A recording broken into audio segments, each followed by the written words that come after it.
এমনকি সন্ত্রাসবাদের উপরে ভিত্তি করে বানানো সিনেমাগুলিতেও মৌলবীদের চরিত্রটি অত্যন্ত পরিষ্কার পরিচ্ছন্ন ইতিবাচকভাবে উপস্থাপন করা হয়। সমাজে তো বহু ধরনের অপরাধ হয়, তবে বিভিন্ন অপরাধের জন্য বিভিন্ন ধরনের নেতিবাচক মনোভাবের তারতম্য রয়েছে। তারপর মোটামুটি 1970 থেকে হাজি মাস্তান কিরকম উদাহরণ দিই, সাধারণ চুরি করা অপরাধ হলেও আর বলিউড অথবা ভারতবর্ষের অন্যান্য চলচ্চিত্র মাধ্যম যা সাধারণ মানুষের চিন্তা, চেতনা, দর্শনে সরাসরি প্রভাব ফেলে। নিজেরা ভালো থাকতে চায়, তাই পিতামাতাকে খুব সহজেই বিসর্জন দেওয়া যায়, একটু একটু করে স্লো পয়জনিং করানো। এটি এই প্রকল্পের একটি বিশাল বড় দিক। অত্যন্ত গুরুত্বপূর্ণ কথোপকথন যখন রানী বলছেন, কবির কথা যেন ইচ্ছাধারী হাতিয়ার, কখনো তীর হয়ে যায়, কখনো বা তলোয়ার। আজকের যুব সমাজের জন্য একের পর এক গ্যাংস্টার, অ্যান্টি সোশ্যাল, অসভ্য, বর্বর, অপসংস্কৃতিতে ভরপুর আইকনদের মহিমান্বিত করার পর ভারতবর্ষের সমাজের জন্য উপযুক্ত একাধিক আইকন একসাথে একটি ছবির মধ্যে ধরা পড়েছে। এই ছবিতে শুধুমাত্র শিবাজির পুত্র শম্ভুজি মহারাজ একা আদর্শ চরিত্র নন, তার সাথে আজকের যুব সমাজের জন্য এই যে কবি চরিত্র ছন্দগমানত্ব মানে কবি কলস আরও বেশি গুরুত্বপূর্ণ। যে কথাগুলো এখানে ব্যবহার করা হয়েছে সেগুলো যেন আজকের দিনের কন্টেন্ট ক্রিয়েটারদের জন্যে, লেখকদের জন্যে, বক্তাদের জন্যে অত্যন্ত গুরুত্বপূর্ণ। हम नमक हैं महाराज, जब जहां जितनी आवश्यकता हो प्रयोग कर लीजिए। हम आपको शत्रु के घाव पे लगाएंगे छंदोगामात्य। सौभाग्य सौभाग्य। কবির কথা যেন ইচ্ছাধারী হাতিয়ার, কখনো তীর হয়ে যায়, কখনো বা তলোয়ার। অত্যন্ত গুরুত্বপূর্ণ একটি বাক্য।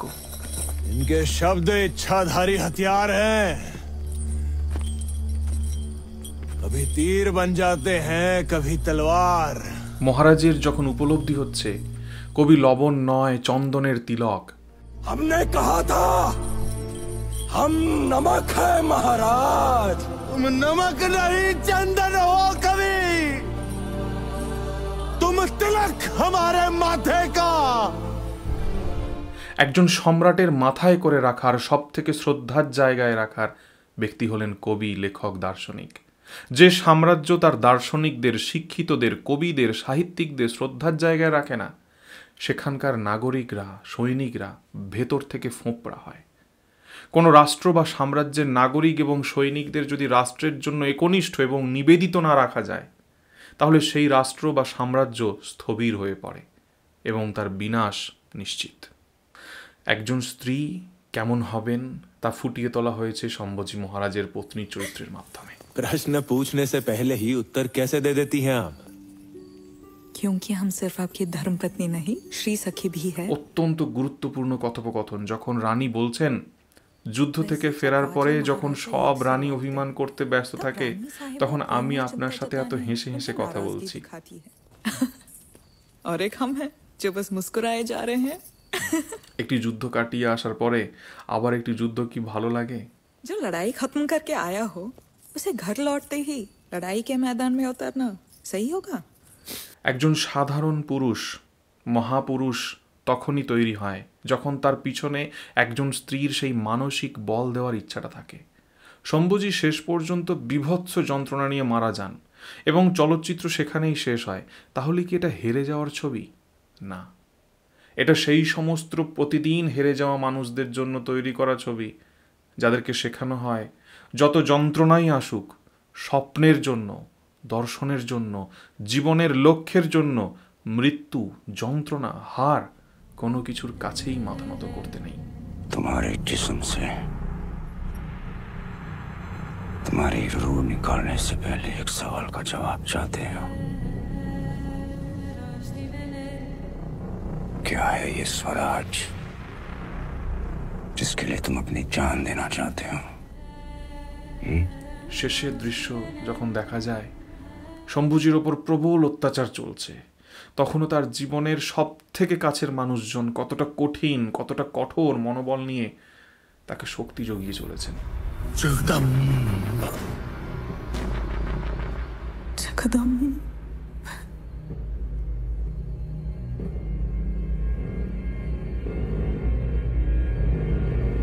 আমাদের প্রতিটি পরিবারে এই ধরনের স্ত্রী, মা, বন্ধু প্রয়োজন। তবেই এরকম বীর পুরুষ আবার আত্মপ্রকাশ করবে। আমাদের যুবকদের জন্য এরকম আরও অনেক অনেক অনুকরণীয় উৎকৃষ্ট চরিত্র সামনে নিয়ে আসতে হবে, যাতে এই যুব সমাজের আদর্শ চরিত্র গঠিত হতে পারে। দীর্ঘদিন ধরে ভারতীয় সিনেমায় ভারতের সংস্কৃতিকে গোড়া থেকে নড়িয়ে দেওয়ার প্রবল চেষ্টা চলেছে। সেই জন্য নয়, এখন সন্ধানী করিনি। বল কি, তুই যে আমাকে অবাক করলে ভায়া। আরে ডিরোজিও রিসেপশন সাহেবের শিক্ষায় শিক্ষিত হয়ে এখনো হিন্দুয়ানি বজায় রেখেছো বলে পৈতেটা আজও বুঝে ধোপার বাড়ি দিতে পারোনি। কে হিন্দুয়ানি বজায় রেখেছে? হে এই যে আসুন আসুন। তুমি ইয়াং ম্যান, বলতে পারো হিন্দু বলতে কি বোঝো তুমি? সিনেমাগুলিতে এমন একটি ভাবমূর্তি তৈরি করা হয়েছে যে কপালে টিকা, কণ্ঠে পবিত্র মালা এবং ধুতি কুর্তা পরা ব্যক্তি অবশ্যই ভিলেন হবে। শুধু তাই নয়, এক সময়ের প্রায় প্রত্যেক ছবিতে ধর্মগুরুদের প্রতারক হিসেবে দেখানো হয়েছে। অধ্যাপকদের উপহাস করা হয়, মেধাবী ছাত্রকে নির্বোধ এবং ক্লাসে ফাঁকি দেওয়া ছাত্রকে বুদ্ধিমান দেখানো হয়। সনাতন বিশ্বাস বা রীতিনীতি নিয়ে যারা চলে সেটা যে পুরোটাই ভিত্তিহীন এবং সেই ধরনের বিশ্বাসের মধ্যে থাকলে ক্ষতি বই লাভ হয় না, তারও উদাহরণ ভুরি ভুরি নানা ছলে নানা সিনেমার মধ্যে দেখানো হয়েছে। आज करवा चौथ है। जो मम्मी होती है ना, वो करवा चौथ के दिन खाना नहीं खाती। क्यों? इसलिए कि डैडी की उम्र बहुत लंबी हो जाए। क्या बात है? क्या हुआ? भैया अब इस दुनिया में नहीं है। এমনকি লক্ষণীয়ভাবে হলিউডের যে সমস্ত ছবিগুলি হিন্দিতে ডাব করা হয় তার মধ্যেও বেশ কয়েকটি ছবির মধ্যে খুব সন্তর্পণে এই ধরনের শব্দ ভরে দেওয়া হয় যা সনাতন বা হিন্দু বিরোধী। Take your zealots from the earth.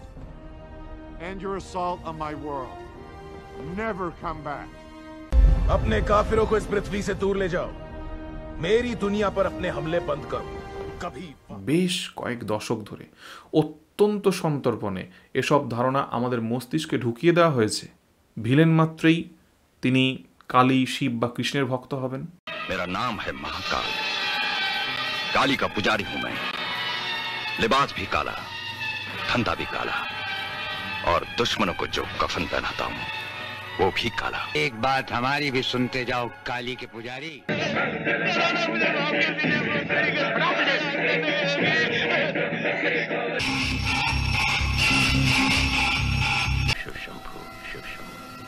आप बोले तो रात को उसकी डोली उतार दूं, लाश को पटरी पर रख दूंगा। Mister Kali, you are under arrest.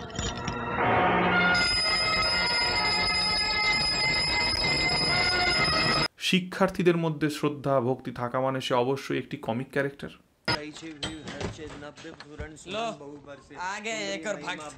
একটা সময়ে বলিউডে অভিনয় করার জন্য বহু অভিনেতা অভিনেত্রী নিজের পরিচয় গোপন করে হিন্দু নাম গ্রহণ করতেন।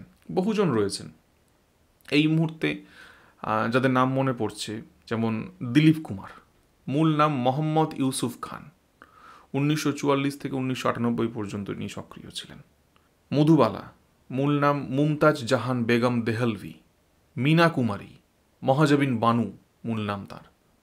সঞ্জয়, শাহ আব্বাস খান। জগদীপ, সৈয়দ ইস্তিয়াফ আহমেদ জাফরি। এই সময়ের চলচ্চিত্রগুলোতে সনাতন ধর্মগুলিকে অন্তত সাধারণ সম্মানটুকু প্রদান করা হতো। আদালতে দাঁড়িয়ে গীতা ছুঁয়ে সত্য কথা বলার শপথ নেওয়া দেখানো হতো। দেখা যেত যে ব্যক্তি মিথ্যা বলবে সে অন্তত গীতা স্পর্শ করতে চাইছে না, বা যে কোনো অজুহাতে সেখান থেকে রেহাই পেতে চাইছে, অথবা মিথ্যা বললেও তার কথা জড়িয়ে যাচ্ছে অথবা গলা কাঁপছে। তারপর মোটামুটি 1970 থেকে হাজি মাস্তান, করিম লালা, দাউদ ইব্রাহিমরা বলিউডে আধিপত্য বিস্তার করতে শুরু করে। সাধারণ নাগরিকদের ব্রেন ওয়াশ করার জন্য, ভারতের সাধারণ নাগরিকদের ব্রেন ওয়াশ করার জন্য খুব সন্তর্পণে বলিউডের সমস্ত ছবির মধ্যে ধীরে ধীরে হিন্দু বিরোধী ছবি ভরা হতে থাকলো এবং পুরো বিষয়টাই তখন থেকে পাল্টে যেতে শুরু করলো। हम तो गीता को फॉलो करते हैं जी, और उसी में लिखा है कर्म किए जाओ फल के बारे में don't worry. Are you getting my point? जी हाँ। कर्म तो यही हुआ ना अपना, और फल ये भर्रा बैग में। বোকা, হাস্যকর, লোভী ক্যারেক্টার মানেই সে পণ্ডিত অথবা কোনো ব্রাহ্মণ। क्या देवता क्या सभी को मुझसे प्यार, हरे कृष्ण कृष्ण बोलो हरे कृष्ण। तो तेरी चोटी में सिगरेट की बत्ती लगा दूंगा, रॉकेट किधर जाएगा आसमान में, समझा? पंडित को मार भगाऊंगा, पंडित की ऐसी की तैसी। 1980 ও 1990 এর দশকে দাউদ ইব্রাহিম, ছোটা শাকিল, আরিফ ভাটকল আর আবু সালেম রূপালী পর্দার নেপথ্যে থাকা সব থেকে নিরেট কালো সত্য। তারা শুধু ভারতের মধ্যে তাদের কালো টাকাকে বলিউডের মাধ্যমে সাদা করতে চেয়েছে, এই যে খবরটা ছড়ানো হয়েছিল, এটা শাক দিয়ে মাছ ঢাকার মতোই হাস্যকর প্রচার। খুব পরিষ্কারভাবে ভারতবর্ষের সম্পূর্ণ কাঠামোকে ভেতর থেকে নড়িয়ে দেওয়ার যে প্রকল্প নেওয়া হয়েছিল, এরা মূলত তার সেনা প্রধানরা।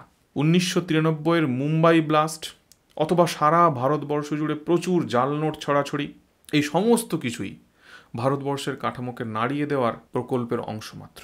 আর বলিউড অথবা ভারতবর্ষের অন্যান্য চলচ্চিত্র মাধ্যম যা সাধারণ মানুষের চিন্তা, চেতনা, দর্শনে সরাসরি প্রভাব ফেলে, তার মাধ্যমে একটু একটু করে স্লো পয়জনিং করানো, এটি এই প্রকল্পের একটি বিশাল বড় দিক।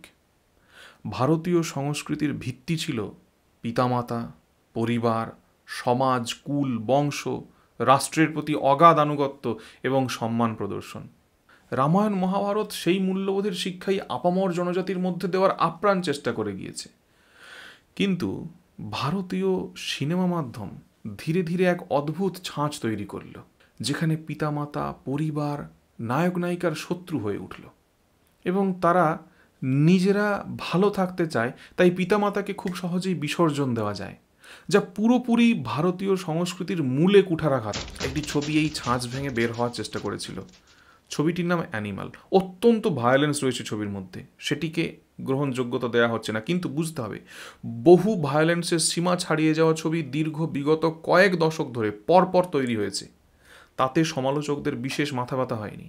কিন্তু এই ছবিটি, যেখানে বাবার প্রতি নায়কের অগাধ ভালোবাসা এবং সেজন্য সে তার প্রেমিকা, তার স্ত্রীকেও ছেড়ে দিতে পারে, এই যে গল্প, এই যে চরিত্র, প্রচণ্ড বিতর্ক তৈরি করেছিল। ছাবার মতো ছবি নিঃসন্দেহে এই অন্ধকারের জবনিকা পতনের একটি গুরু গম্ভীর দামামা। তবে সমস্যা হচ্ছে, ভারত ভাঙার ফন্দিবাজরা প্রায় বিগত 40-45 বছর ধরে ধীরে ধীরে সন্তর্পণে এই কাজটি করে চলেছে। আর বিগত মাত্র কয়েক বছর ধরে কয়েকজন সাহসী গবেষক, কয়েকজন সাহসী প্রযোজক, নির্দেশকরা মাটি খুঁড়ে সত্যের পুনরুদ্ধারের চেষ্টা করছেন। আর কিছু মানুষ এর মধ্যে মারাত্মকভাবে রাজনীতি করার মশলা খুঁজে পেয়েছে। এই যে ছাওয়াকে কেন্দ্র করে সারা ভারতবর্ষ জুড়ে এমন কিছু ঘটনা তৈরি করার চেষ্টা করা হচ্ছে, যাতে এই সাহসী গবেষক, প্রযোজক, নির্দেশকদের সংখ্যা না বাড়ে এবং যারা ইতিমধ্যে রয়েছেন তারাও যাতে থেমে যায়। आग लगाई है गांधीबाग सागर बैंक, उस पर पत्थरबाजी किया। इस मुख्यमंत्री जी से मेरी मांग है। Several vehicles were torched in large-scale arsons and vandalism as two communities clashed in Nagpur.